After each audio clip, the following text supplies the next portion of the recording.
Social movements consistently reshape our world, from civil rights to environmental advocacy. Yet, in the contemporary landscape of digital platforms like X and TikTok, protest campaigns often emerge where the integrity of genuine causes risks being overshadowed by individuals prioritizing validation or social status.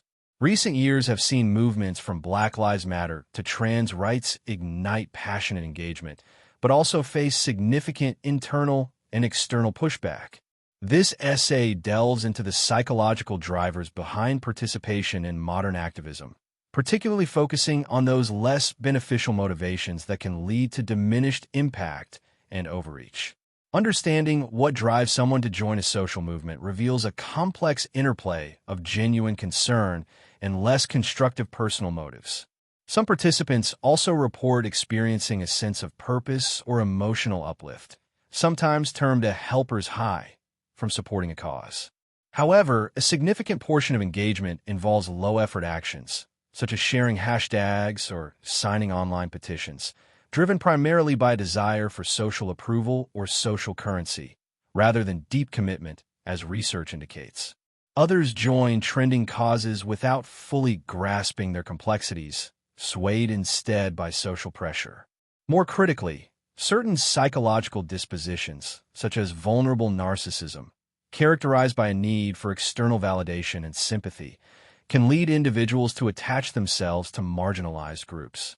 They may then amplify their personal grievances or perceived victimhood, not primarily to advance the group's wider cause, but to gain individual attention or notoriety. This dynamic can result in an outsized focus on demands highly specific to an individual's experience rather than the collective needs of the vulnerable group they claim to represent. In rarer instances, manipulative tendencies may drive individuals to profit from movements, as seen when some activists charge substantial fees for speaking engagements. Social media has undeniably transformed activism by enabling global connections, but it concurrently renders causes into public performances. Platforms that reward likes, retweets, and viral clips incentivize attention-grabbing content, often prioritizing visibility over tangible impact. For instance, the Me Too movement's viral hashtags effectively raised awareness of sexual violence, but sometimes outpaced systemic reforms, according to Vox in 2023. Similarly, the Refugees Welcome movement, which garnered 72% public support in a 2017 YouGov poll, saw only 9% willing to host refugees, illustrating a discernible gap between online advocacy and real-world action.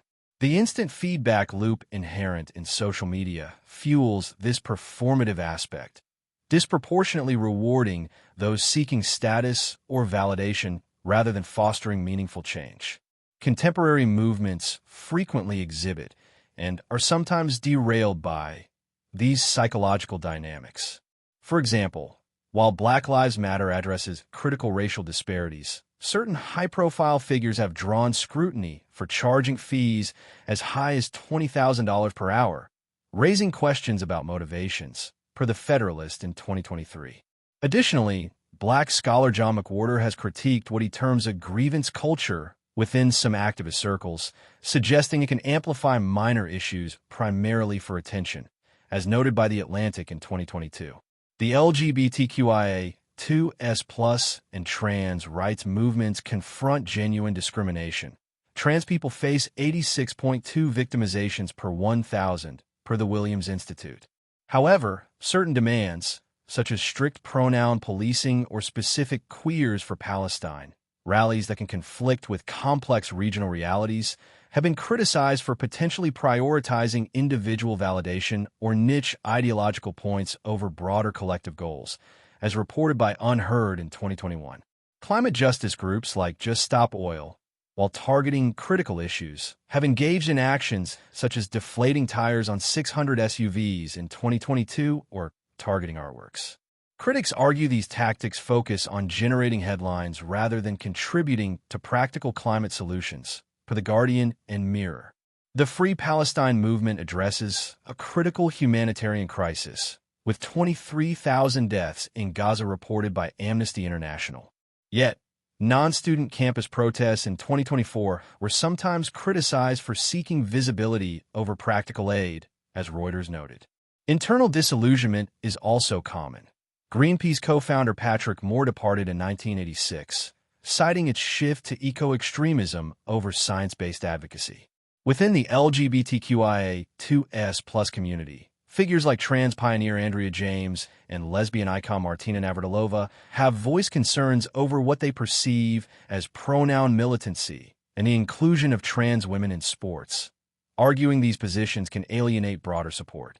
Similarly, Stonewall UK, established in 1989 to combat anti-gay laws, has faced accusations from co-founders like Simon Fanshawe, who told The Times in 2021 that the organization has shifted its focus from LGBT rights to prioritize ideological trans activism, thereby losing sight of its original mission. Historically, performance and internal dynamics have similarly undermined movements. The Chinese Cultural Revolution, 1966 to 1976, initiated by Mao Zedong to purge perceived ideological enemies, quickly devolved into violent factionalism and internal purges.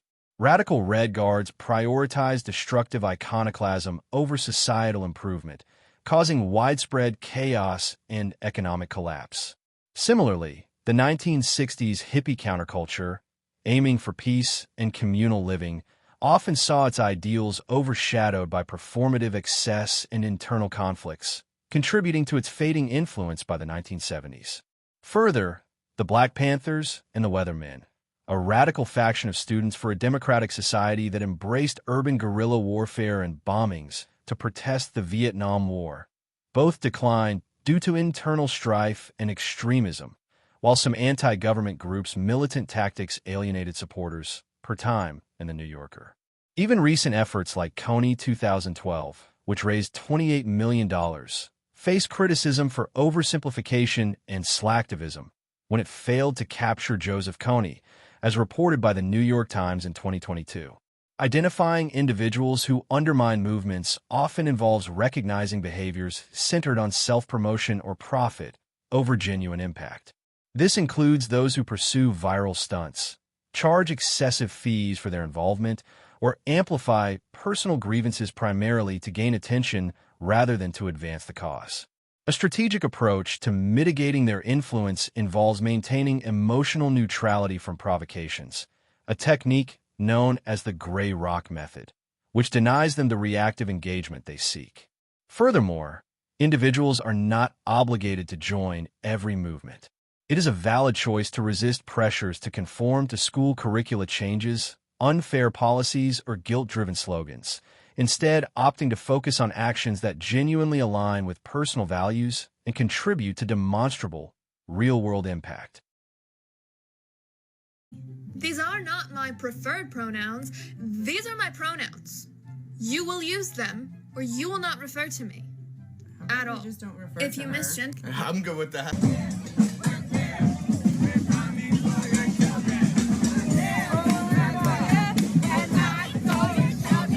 Why are you guys protesting?